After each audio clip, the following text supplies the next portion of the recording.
Hello everyone. Today we have a very exciting channel announcement, and it's to do with these beautiful antique air guns. But before we look at them, I just want to say a thank you to all the people who've helped with the channel up to now. So the channel's been going for 7 years. We've done about 50 or more than 50 videos, and quite a few of those are these big production, large, long videos that take a lot of work. And a few people have been really helpful, so I just wanted to have a chance to give them a shout out. So first person I'd like to thank is Mariana. She's done a lot of the filming, and she's appeared in a few videos as well. Also Dario, he's appeared in quite a few videos, some really good ones actually. Also John Maluski, we've managed to get him on film a few times. And I think a special thanks to John Griffiths. He's helped create some of my favourite content on the channel, so all this stuff with vintage spring pistols is fantastic. And then behind the scenes, a few people have lent me air guns to do videos with, so Steve Merrill and Peter Binfield. And obviously Peter Binfield also does the Kempton Arms Fair, and yeah, he's facilitated us doing some really good videos there, so thanks to Peter, he's been very supportive. Who else? Over in New Zealand, Trevor Adams and Trevor Morris, they were very helpful from the beginning. And John Atkins, the godfather of vintage air guns, he's been very helpful right from the start. And John Budd, he's given me some very good technical advice. A lot of Johns actually, so we got John Maluski, John Griffiths, John Budd, and also, more recently, John Bowkett. Now, John's well known for his airgun designing. He's worked with BSA, Gammo, he was behind Titan, and he's made some fantastic bespoke airguns over the years. But it turns out he's also really into vintage airguns, and I got to know him by chance, and yeah, he's been really supportive of the channel as well. Once he saw what we were doing, he's done a few things to help us out.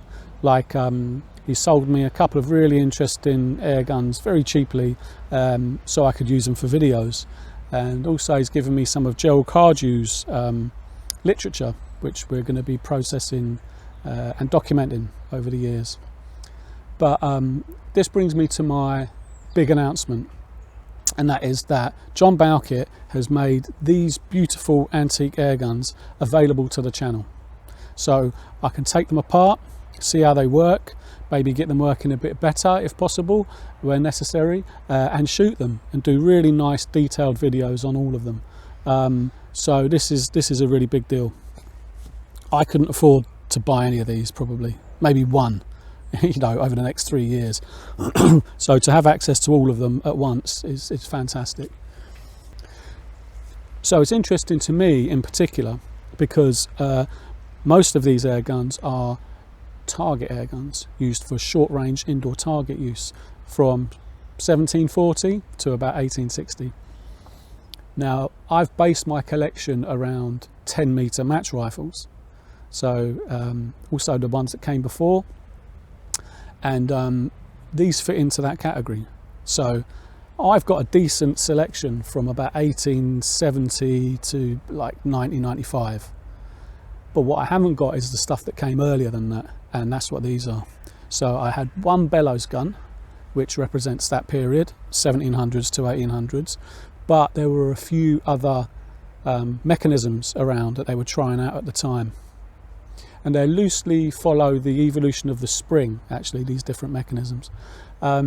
So for example, I brought a few along actually, I'll show you. So for example, sort of 1870s, 1900s was the volute spring gallery guns. They were used for short range indoor target shooting. And then obviously from 1900 onwards in the UK, it was like the BSA underlevers, they used those for bell target.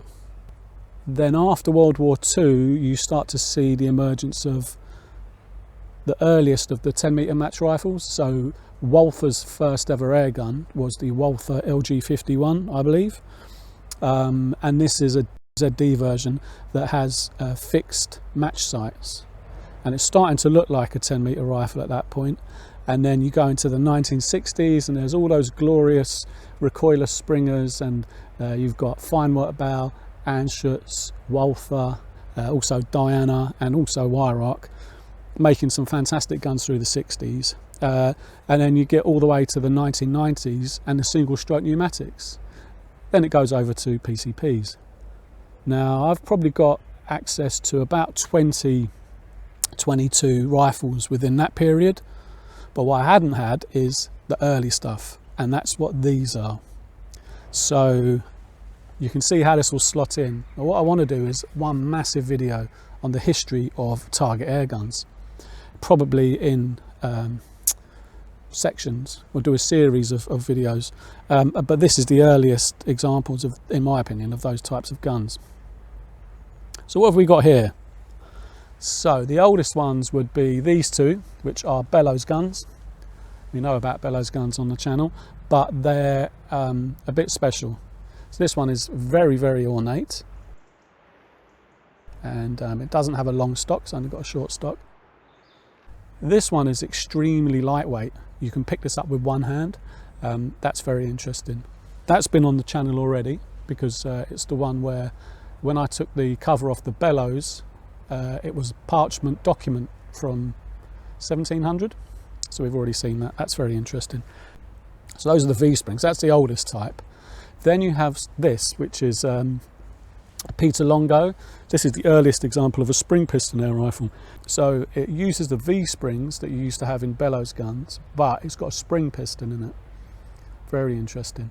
I haven't taken that apart yet. I can't wait. It weighs a ton though. But yeah, so that's the earliest type of spring piston air gun. And then over here, this is a pump up. So it's a multi-pump pneumatic target rifle. So again, low power, but it's got a pump in the butt, and you pump it up, I'm not sure how many yet, 4 or 5 times maybe, put a dart in and you fire it. So that'll be completely recoilless. That's really interesting. That's by Siegel. So with the early pneumatic, with the early spring piston, and obviously nice examples of early bellows, that's the whole of that period from about 1740 to 1850, with the short range target air guns. So I'm very excited. Huge thanks to John for allowing us to have a look at these, because it's going to be brilliant. What he's also made available to the channel is a couple of early PCPs. Now you can't shoot these, but we can have a look at them. So there's a ball reservoir gun, but it's an outside lock, which is very interesting. That means that the cocking mechanism is on the outside, so you can really see what's going on. And then this is an outside lock butt reservoir gun. Again, I'm not going to shoot either of those. You wouldn't want to pump them up, and you're not supposed to shoot them because they would technically be quite powerful. But you can keep them as ornaments, which is all they are really. But we can have a look at how they work, because it's going to be really interesting. So I'm very excited. With these and the collection I've already put together, we should get a full history of target air guns going from 1740 all the way through to about 1995. Yeah, so lots to keep us busy over the years to come. Now obviously I'll be doing stuff on more modern vintage air guns as well, and mixing that in, air pistols and whatnot, but this is going to be a nice base. Obviously I'll do individual videos on all these guns, take them apart if they've got interesting mechanisms to demonstrate how they work and see how they shoot. So yeah, so like I say, thanks to everyone who's helped with the channel so far. Huge thanks to John for this gesture, very, very generous. And thanks to you for watching. The audience has been very nice. You guys have been very supportive. No one's been horrible. Yeah, so it's only it's a small channel. It's a niche interest, but I'm really happy to get this stuff documented and maybe encourage other people into getting into the hobby, because it's a very rich and rewarding area. Lots of fun to be had. Okay, all right. Thanks a lot. See you on the next one. Bye.